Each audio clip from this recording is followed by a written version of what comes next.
Caesar's Messiah,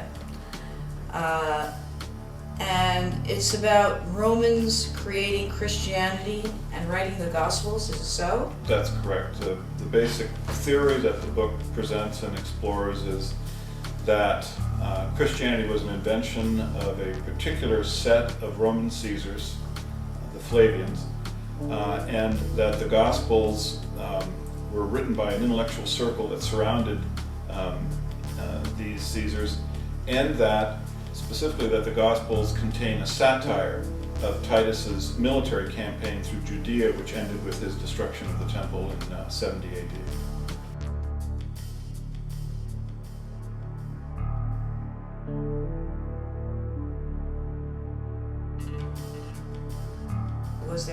Was there an actual figure known as Jesus, or who was Jesus? No, Jesus is the Savior is simply a Roman witticism. The important part of the name is Christ, which is Greek for Messiah, and there certainly were messiahs. There was a Messiah that led the rebellion against Rome in 66, and his name was Eleazar, and he's satirized in the Gospel as the character Lazarus, which is Greek for Eleazar.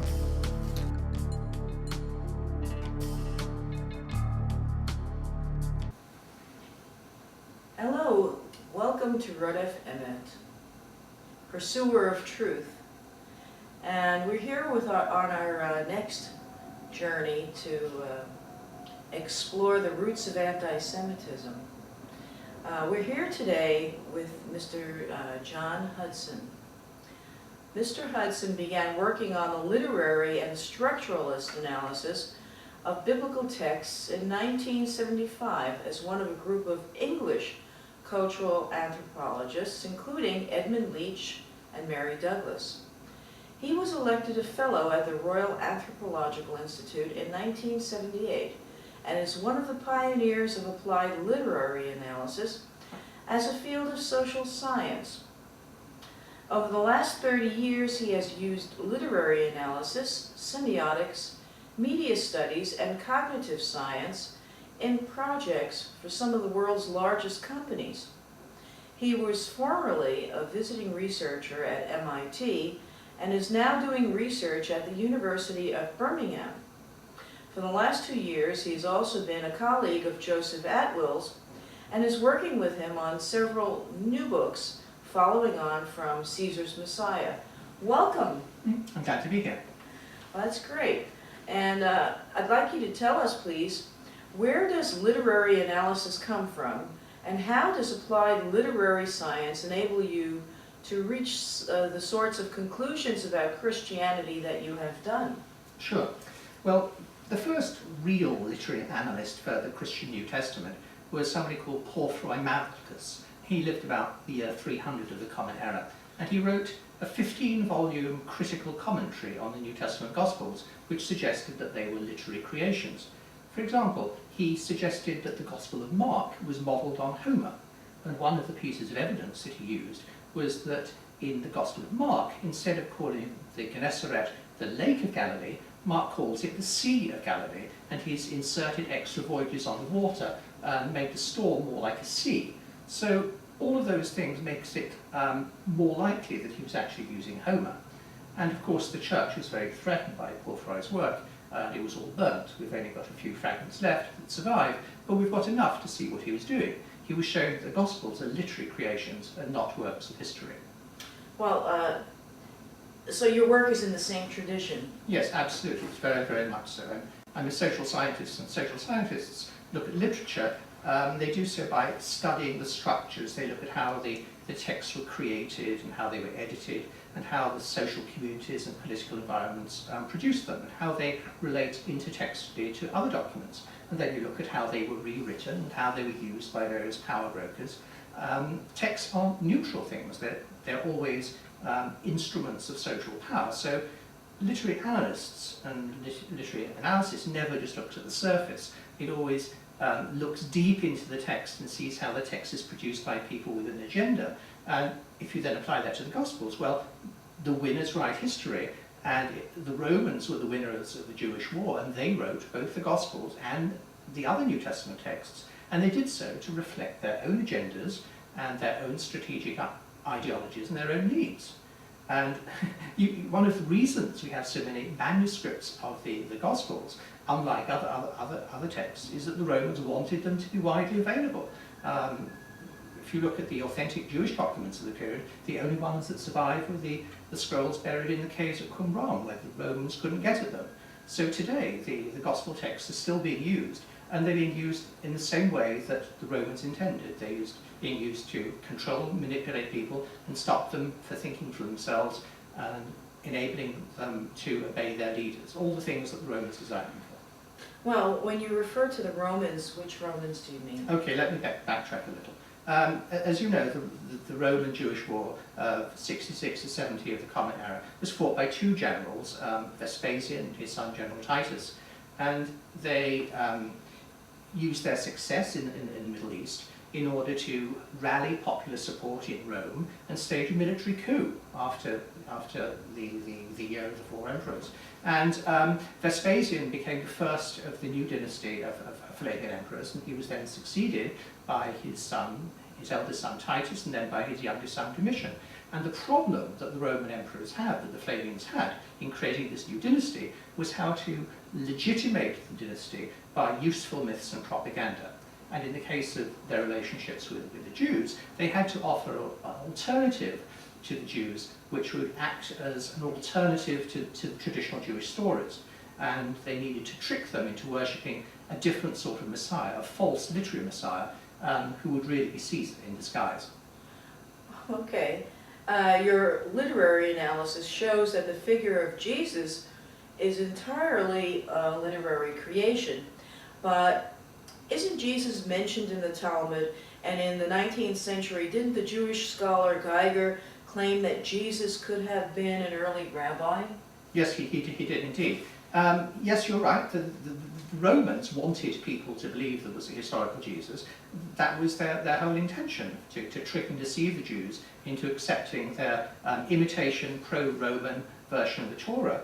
And unfortunately, Geiger fell for it. He was unfortunately very naive and ignorant, and he took the Gospels on face value instead of subjecting them to detailed literary criticism. So he was basically fooled by what is really Roman war propaganda, and he isn't alone.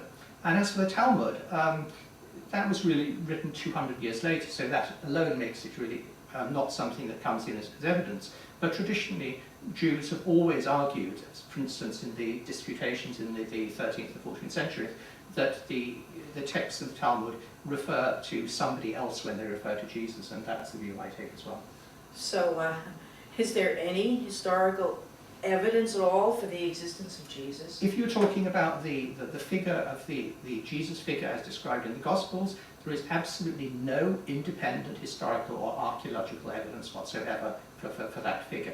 Indeed, to the contrary, there's a vast amount of information and evidence showing that that figure was created entirely as a literary character, and he was created for deliberate anti-Semitic reasons. And you can see how it was created. 70% of the character was created through the Midrash or on existing traditional stories, about 10% by using materials on Cynic philosophers, and about 20% by drawing on events that actually took place during the Jewish War, actually during Titus Caesar's campaign from the year 66 onwards, as Joseph Atwill, my colleague, shows in his book Caesar's Messiah. So the evidence is really very, very clear that he was created as a literary character drawing on these specific sources. And the biggest piece of supposed historical evidence for the existence of historical Jesus is something called the Testimonium Flavinianum, which my colleague Joseph Atwill has actually shown is completely the opposite. It's actually a confession by the Flavian emperors that they invented the whole thing as a fraud. That's very interesting. What were the Flavian emperors trying to accomplish by inventing Jesus as a literary character? Very, very simple. Their priority was they just had this very disastrous war. The Middle East was devastated. The economy was in terrible shape. They had to calm down the economy in the Middle East and make the Jews pay taxes and make the Jews worship Caesar as Lord. And they did this same sort of way they did right across the empire, by taking over the name of one of the local Hebrew religious figures, namely the Messiah, and they used it as a disguise for providing a literary account of Caesar that lay underneath. It's exactly the same strategy they used everywhere through the empire to disguise Caesar as a local deity. And that was the way that the Caesar cult worked, and that was the cult that united the empire. So after the Jewish war in 70 of the Common Era, the Romans had burned all the Torahs they could find, and they wanted to destroy Judaism. They decided to create a replacement for the Torah, which would teach Jews to live by Roman values. Is that exactly what happened? That is roughly very much what happened. They were trying to create a sort of comic cartoon version of the Torah, which they'd burnt the existing Torahs, and they had to give the Jews something, so they were creating like this imitation Torah. You talked earlier about Roman values. Well, the Gospels teach Jews to pay taxes, to honour Caesar, to give up on laws like circumcision, to give up on the Mosaic law, to be obedient, not to fight enemies, to work on Shabbat, to help the occupying army by carrying their backpacks, and twice as far as the law requires. What do you conclude from this? These are Roman values. A traditional Jewish text would, for example, talk about freeing slaves and prisoners, but the Gospel texts never talk about freeing slaves because Rome was a slave-based society. And the Gospels talk about visiting prisoners and feeding them in order to save the state money. They don't talk about freeing them. It's very important. The Gospel that we have it reflects Roman values of slavery and death and torture. Reminds us of Rome's expertise as cross-builders. Creating this fake Jewish Messiah to instruct the Jews to submit to Rome in all these ways. From a Roman point of view, this was very, very funny. It was highly comic.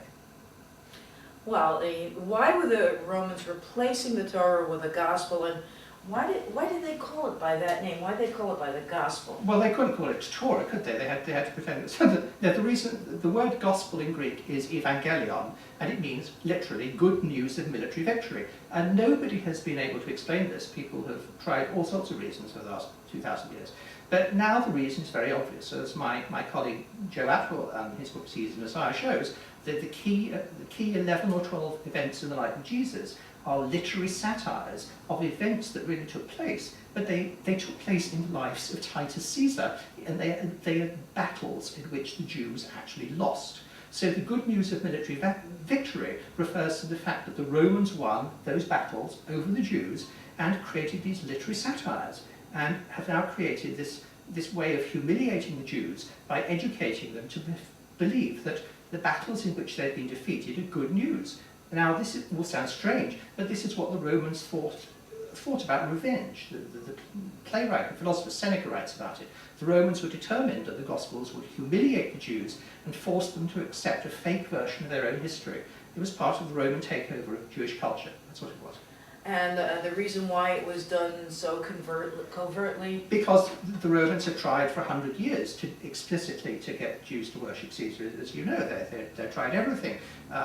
Emperor Caligula had tried putting a statue in the temple, and the Jews had fought for decades. The Jews would rather die first. So the Romans knew they couldn't get the Jews to worship Caesar by force, but they could do it covertly by trickery, by creating something that looked on the surface like a Jewish document, but it really wasn't.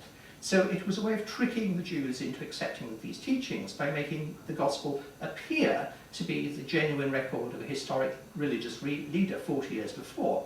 And they did it by deception. And this is not strange. The Romans were good at writing false histories. There are several other cases where they did it. They found it amusing. And this is the way that propaganda works. It works by concealing its true authorship.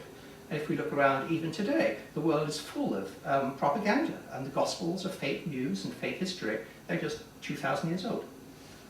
Oh, that's very interesting.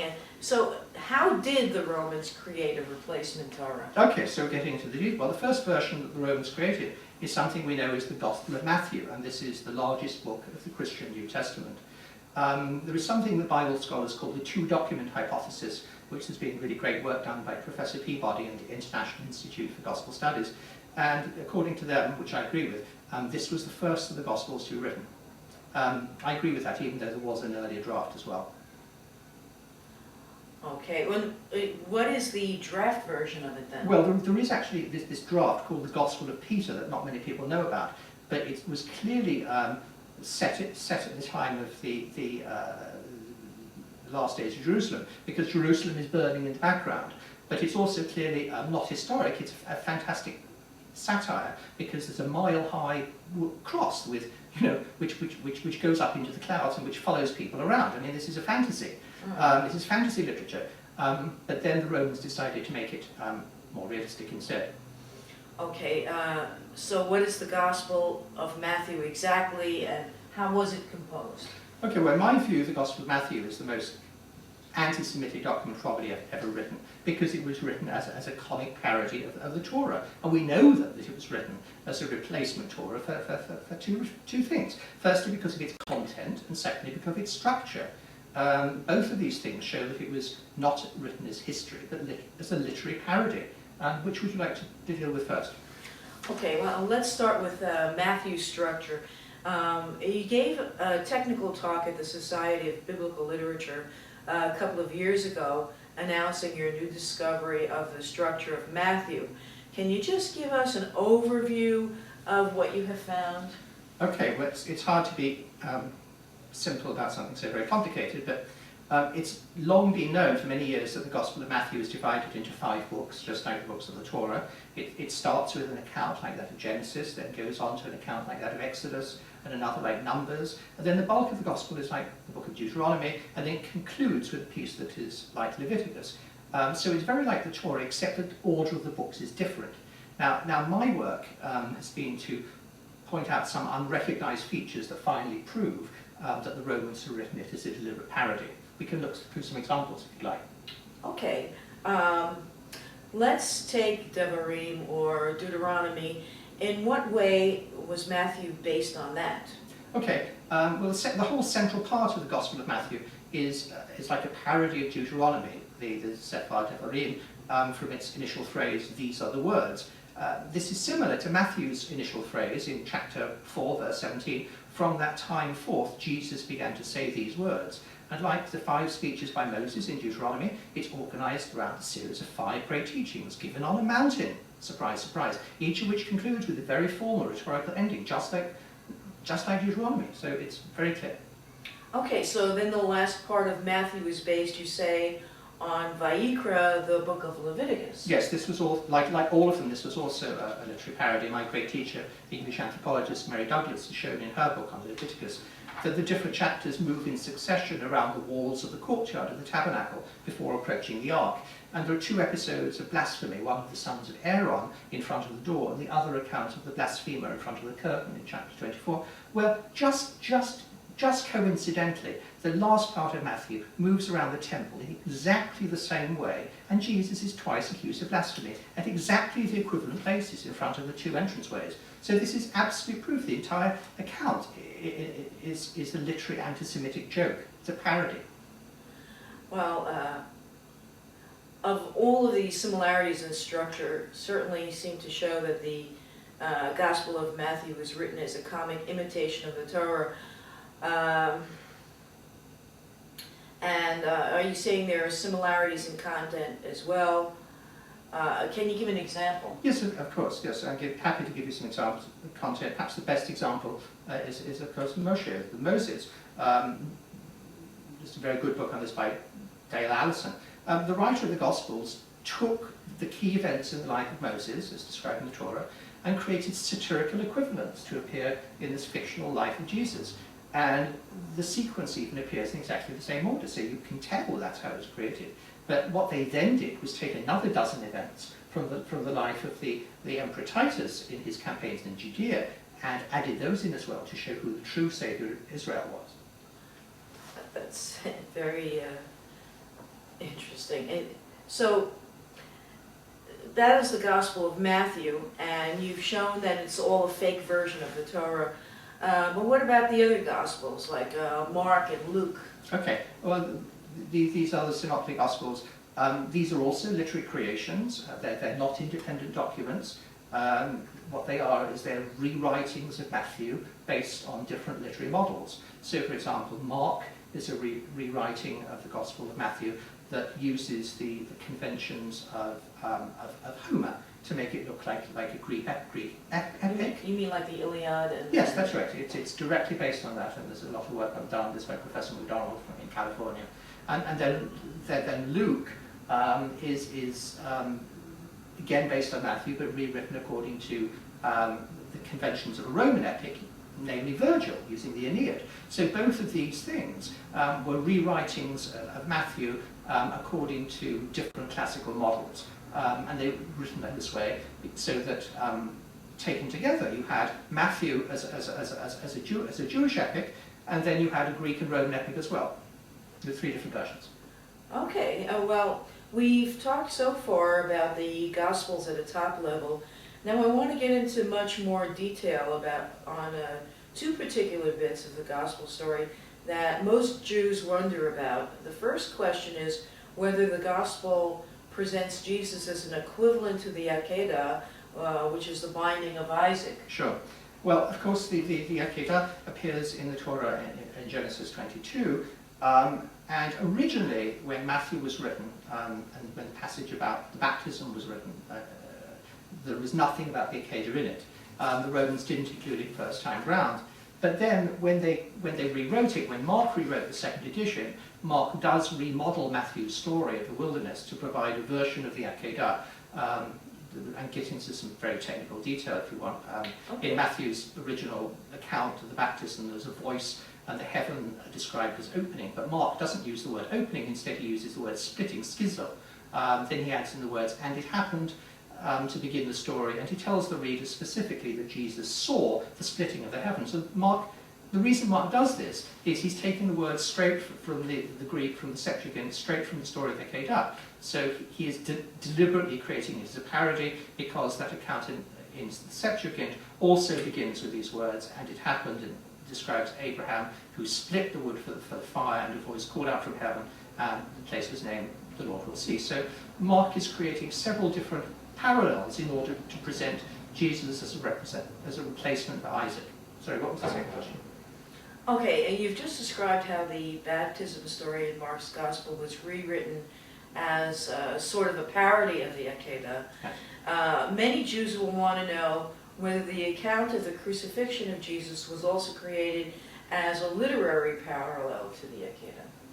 Okay, well, I get once more, as I just said, there's nothing about the Akedah in Matthew, either in the baptism story or the crucifixion story. But yet again, when Mark did his rewriting of Matthew's crucifixion story, yes, he did add in elements of the Akedah, and he did so in a very subtle way that reflects Roman anti-Semitic humour.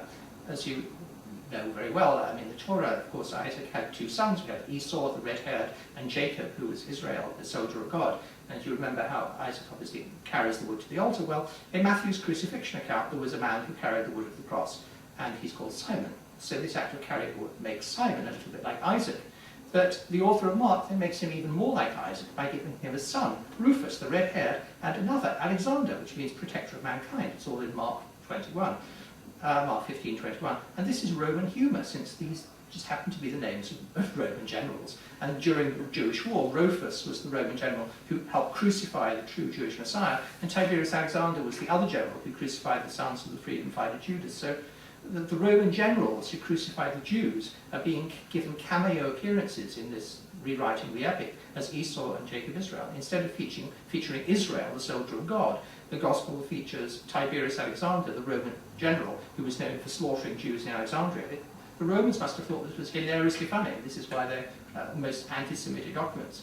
And then after the Gospels were written, like a generation later, there was a whole secondary literature of commentaries, like the Epistle of Barnabas, which tried to spell out the message and claim that in the crucifixion, Jesus offered the vessel of his spirit as a sacrifice for our sins and was a type of Isaac. But that's all secondary literature.